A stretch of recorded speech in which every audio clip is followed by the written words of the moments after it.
I never thought buying a used car would change my life forever, but what I found in that trunk still haunts me every single night. If you're thinking about buying a cheap car from some random guy, maybe listen to this story first. My name's Garrett, and I work construction in Phoenix.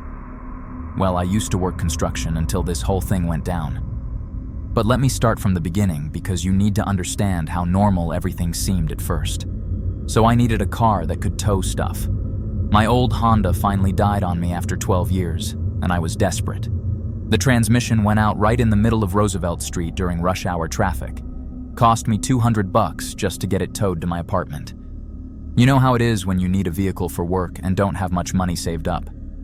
I was scrolling through Craigslist every day, looking for something cheap but reliable enough to pull a trailer. My landlord kept complaining about me leaving my work tools in the hallway, so I really needed something with space. Plus, my boss was threatening to fire anyone who couldn't haul their own equipment to job sites. Times were tough, and I couldn't afford to lose work. That's when I found this 2015 Ford Explorer in Tucson. The guy wanted $3,000 for it, which seemed too good to be true. I called him up and he sounded normal enough. Said his name was Marcus and he was moving to California for a job. Needed to sell fast because he was leaving that weekend. I drove down there on a Saturday morning with my buddy Jake's car. The weather was nice. I remember stopping at this gas station and buying a terrible breakfast burrito that gave me heartburn later. Jake thought I was crazy making the trip without seeing the car first, but I was running out of time and options. The guy lived in some apartment complex near the airport. When I got there, Marcus was waiting outside with the keys. He looked like he'd been standing there for a while, checking his phone every few seconds. He was maybe 40, wearing a baseball cap and jeans that looked too clean for a Saturday. Something about him seemed rushed, like he wanted to get this over with quick. He kept looking over his shoulder at other cars in the parking lot. But hell, I was desperate, so I didn't think much about it. The car looked decent from the outside. Blue paint, a few scratches here and there, but nothing major. The tires did look new, like he said. Inside was clean enough, though it smelled weird. Not bad weird, just different. Like old cigarettes mixed with something else I couldn't place. Maybe cleaning chemicals or air freshener. "Everything work okay?" I asked him, popping the hood. "Yeah, runs great. Just got new tires last month. Oil change 2 weeks ago," he said, tapping his foot while I checked the engine. "AC blows cold, heat works fine." He seemed to know what he was talking about, answered all my questions about maintenance, but he kept checking the time on his phone, like he had somewhere else to be. I popped the trunk to look at the space. It was pretty empty except for some dried mud and straw scattered around the edges. Looked like maybe he'd hauled farm equipment or landscaping stuff. The spare tire was there. Jack looked fine. Nothing seemed wrong to me. "You do yard work or farming?" I asked, pointing at the straw. "Oh, that. Yeah, helped a friend move some hay bales last month. Haven't had time to vacuum it out," he said quickly. We did the paperwork right there on his kitchen table. His apartment was basically empty, just a few boxes stacked up near the door. He had the title ready, signed everything fast without really looking at it. Paid him cash and drove home feeling pretty good about the deal. Jake said I was crazy buying a car without taking it to a mechanic first, but it seemed fine to me. Engine sounded smooth, brakes worked good, everything electrical was working.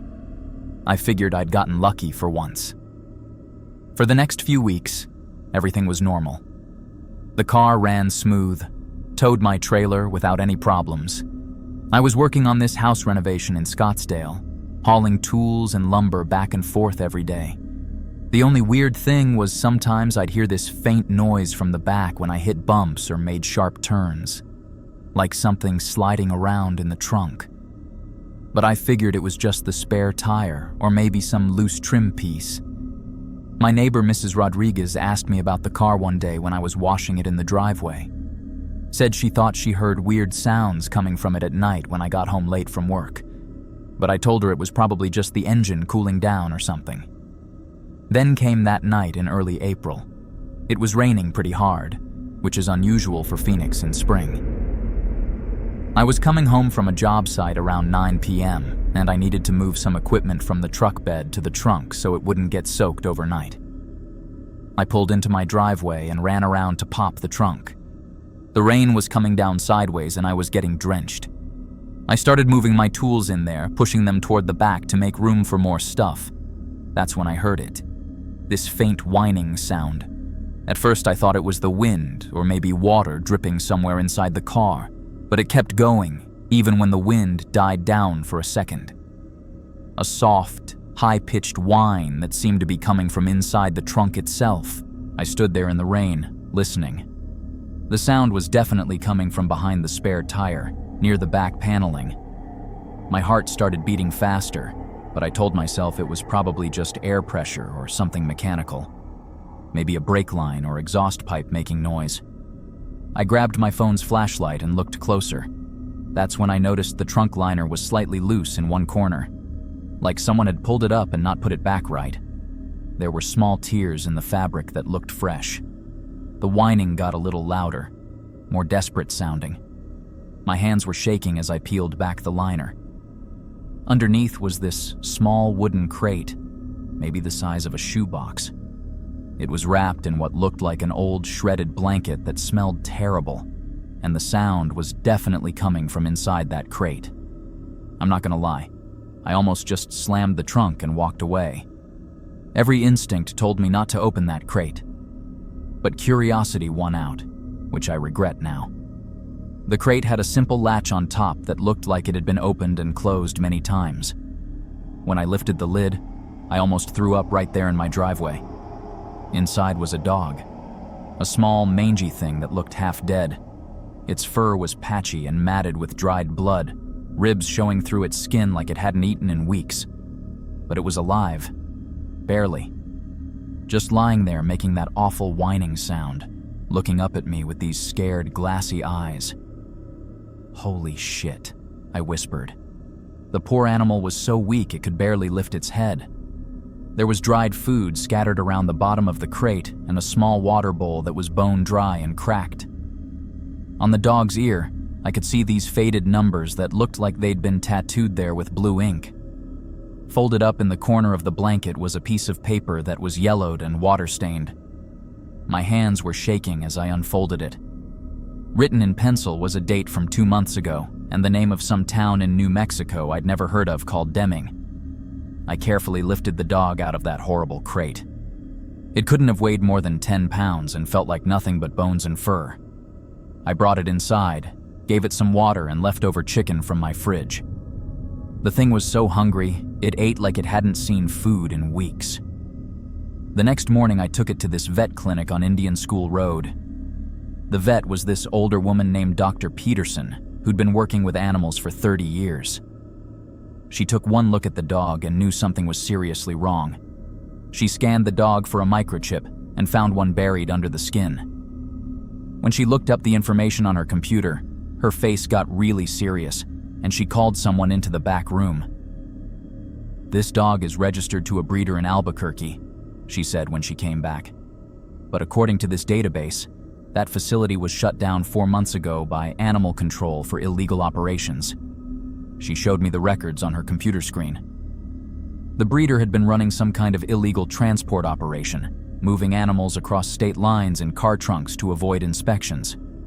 They'd cram multiple animals into small spaces and drive them to buyers in other states who didn't ask questions.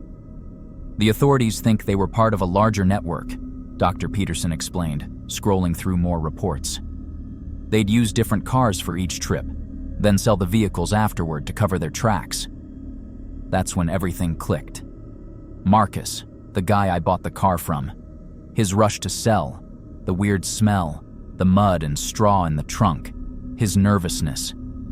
This dog had been left behind when he sold me the car. I called the police that afternoon and told them everything. They took my statement and said they'd follow up with federal authorities since it involved crossing state lines. Turns out Marcus had already disappeared, probably using a fake name anyway. But they were able to trace the car through several previous owners, all part of this transport ring. The dog, who I ended up naming Scout, recovered pretty well over the next few months. He gained weight, his fur grew back, and he turned into this sweet, loyal companion. But sometimes I catch him staring at the trunk of my car when we're in the garage, and I wonder what memories he has of being trapped in there. Here's what really gets to me, though. The police told me later that they found evidence of at least a dozen other cars used in this operation. Cars that were sold to innocent people after each transport run. Which means there might be other people out there, driving around in cars that were used to smuggle animals. People who have no idea what happened in their trunk. Sometimes, when I'm driving at night, I think about all those cars still out there on the roads. And I wonder if their new owners ever heard strange sounds coming from the back. I still have that piece of paper with the date and town name on it. Scout sleeps in my bedroom now, and sometimes he still makes that whining sound in his dreams. I never did find out what happened to the other animals.